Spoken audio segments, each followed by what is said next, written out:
Rinig ka. Tayo pala. Alright, so meron po tayong katanungan. Jeffrey Perdon. Alright, sa inyong pananaw, bakit sa dami ng singing competitions sa telebisyon, mas masarap pa rin rumesbak ng resbak sa tawag na tanghalan? Rumesbak ng rumesbak. Ayan. Actually, we need two resbackers to answer the question. Ayan. Meron ba tayong competition sa telebisyon, mas masarap pa rin rumesbak ng rumesbak sa TNT? Why not? Why not? Kasi I've tried also international competition. So, parang sa experience ko, Diyos ko, tatlong dekada na siguro, no? Iba pa rin ang Pilipino. So, sa akin kasi, win or lose, contest sa game. Either you win or you lose. Ang maganda kasi, manalo ka or matalo ka, basta magagaling yung kalaban mo. Kasi doon mo masusukat kung ano din ang kapasidad mo.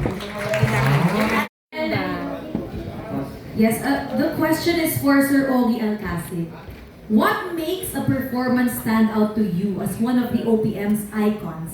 What advice can you give sa ating TNT resbackers? Hirap naman ang question. But I think, as a performer, ito pagbabasihan ko na naman yung asawa ko. Yung asawa ko kasi has this killer instinct. Parang ina-unleash niya. Na kapag nagpe-perform, kahit sasabihin niya, parang wala akong boses ngayon. And then she stands on that stage, she does something fantastic. Or it's like an out-of-body experience that she experiences, and then she just does it. All of you have that. I think all of us have that. It's just up to us how to tap and how to unleash that KI, which is the killer instinct. I think that's what marks one performer from another, how you can stand out another. And when that happens, when that magic happens, nararamdaman ng audience yun at nararamdaman namin yun. Para siyang sweet spot that you untap. And it doesn't happen all the time. Diba? It doesn't. Alam niyo yun eh, pag nagpe-perform, wow, sarap nung nagawa ko yun. It doesn't have to. You just have to keep on trying and trying and trying. Do you think you have a great performance every time? Hindi naman, di ba? So, it's a matter of chance. It's a matter of practicing how you can untap that killer instinct. I hope that helps. Yes, thank you so much, Sir Ogie. How about Sir Louie? Advice? Ayan. Let's read the question for Sir Louie. What makes a performance stand out to you as one of OPM's icons? What advice can you give to our TNT resbackers? What makes a performance stand out? Okay.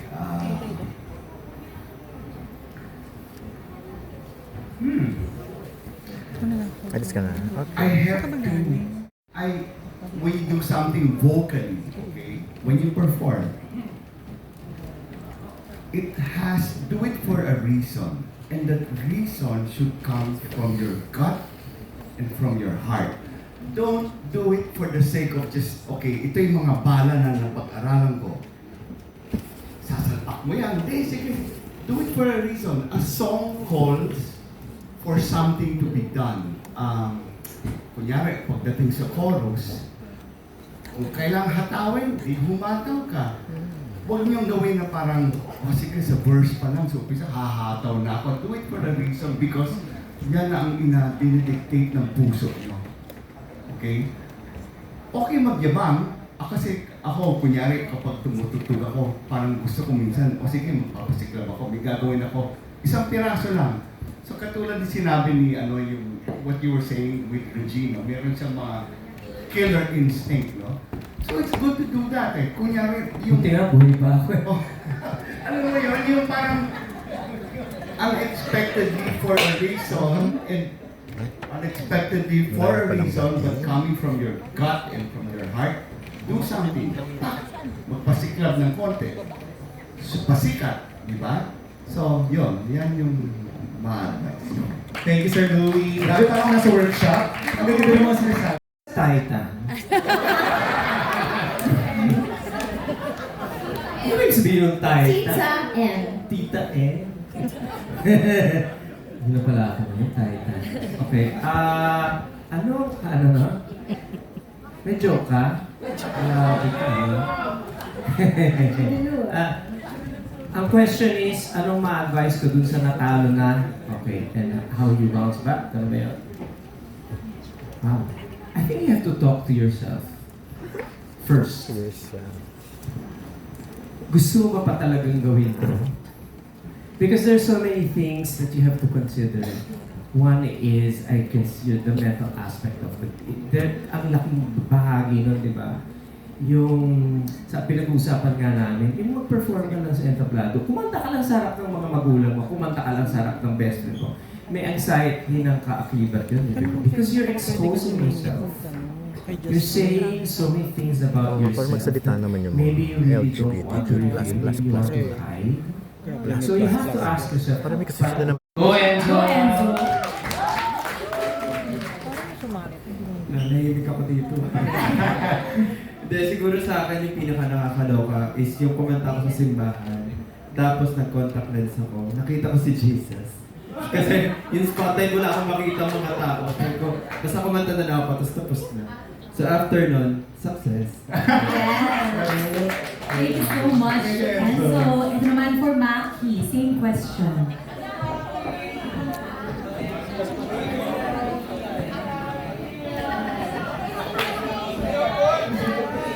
Tayo ka naman, Maki, para makita yung wonderful gown. Maki! Nakakaiyak kasi akala ko hindi na ako tatanungin sa'yo yung may outfit. Moment mo na to, moment mo na. Pinarush ko ito kagabi, oh. Bago ang lahat, hello po, magandang hapon sa inyo. Nakakatawa siguro sa akin yung sa sobrang sarap ng performance, yung hati dito sa stage, lumusot yung heels ko. Oo. Tapos muntik na ako mahulog. Buti na lang, hindi ako kaya gano'n. Arte. Siguro yun na nakakatawa. Tapos yung iyak ako ng iyak after ng performance, hindi naman lang maganda sa TV. Thank you so much, Maki, with a wonderful gown and sleeves. True. Same question goes to Raven. Raven Hayres. Siyempre tatayo ka rin, mag-design yung outfit. That's Raven. Raven, hindi Noe sa ano kanina. Oo, sa Noe video. kanina yung nakalagay. Parang mas maganda si Ate Noe sa akin. Pero okay na. Charot. Siguro sa akin yung nung naglagay ako ng petroleum jelly sa ko, bangs, tapos pagtapat ng spotlight, umuso, ha?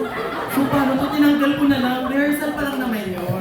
So parang kinabahan, oh my God, umusok siya. Girl on fire. Ayun po. Tindi naman. Thank you so much.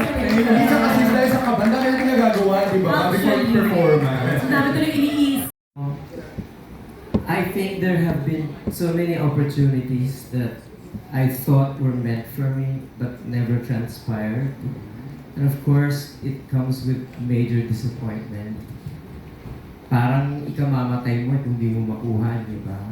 Pero minsan, I think at this point in my life, what I embrace is, I know that there is a better plan for me from the man above, di ba? That I will just take whatever is for me. At the end of the day, really, I'm thankful and grateful that I have a family, I have a wonderful wife, and children that I love.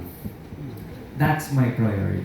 Everything else is secondary. So, with the vengeance, I don't think of those things anymore. For me, as long as I'm able to do what I do, which is write music and sing them, that's all I care about. Sa akin naman, quickly lang, siguro just my love for theater. Parang napabayaan ko siya and then the pandemic happened, I did Carousel, tapos sunod-sunod na lahat ng plays. So I think staying true to what I love so much, it helped me just find my space in the world and to just really grow. And I was surrounded by such giving actors. Everyone in the community was just oozing with artistry. Being surrounded by national artists also helped a lot. And just knowing that even kunwari abroad, people were contributing to the the show by that I did, Artists for Artists, they wanted to fund the tickets of the young artists. So alam mo yung artist community pala is more than just a performance, a successful song, a hit song, or a successful sold-out play. It is who we are as a people. We are artists. Filipinos are artists, and there will always be support from every single space in the world because it's bigger than just our own small little dreams. So if we work on it together, wow, yun ang respa. Parang, ang laki pala nito. Hindi lang siya about my own career. People, meron tayong mga house. Parang mga parang may pagka-encantado siya ng konti. Hello sa mga Encantadix na nasa live stream. Ako po ang taga-panglagan ng Rhea Pinatubig. Pero sa may mga house, may kampihan, kailangan gumaling ang inyong house at may mga mangyayari along the way. Surprise na lang siguro para exciting, di ba? Pero they have never seen a tawag ng tanghalan like this before. Tama yan. And expect the unexpected. And yung sinabi din kanina na the reason why tawag ng tanghalan is here until now is because merong bago lagi every season. And this time, itong resbaka na to, ibang-iba na talaga. So, ito pa, may mga numerados tayo. May numerados. Oo nga, parang yung sinasabi ni Karil. Announce na ba ngayon? Sabihin na natin. Alright, yung una-una, parang ganun yung ang ating concert queen, Ms. Pops Fernandez. Wow! And, Hula nyo! may hula ba kayo? Babae siya, babae. Yes! Pero may Asia din siya sa Asia. Hindi siya sa title. Asia. Sino?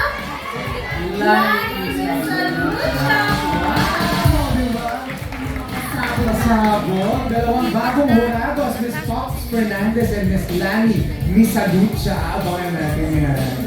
Naku, pangmalakasan talaga this All-Star Grand Rest Black Pero 2025! pasabog hindi basta-basta, di ba? Hatiin namin kayong lahat. Magkakampi-kampiyanan. Mula sa 4 magiging 2. So meron dalawang bagay na mabubuwag. Sino man yon, nasa sa inyo yun.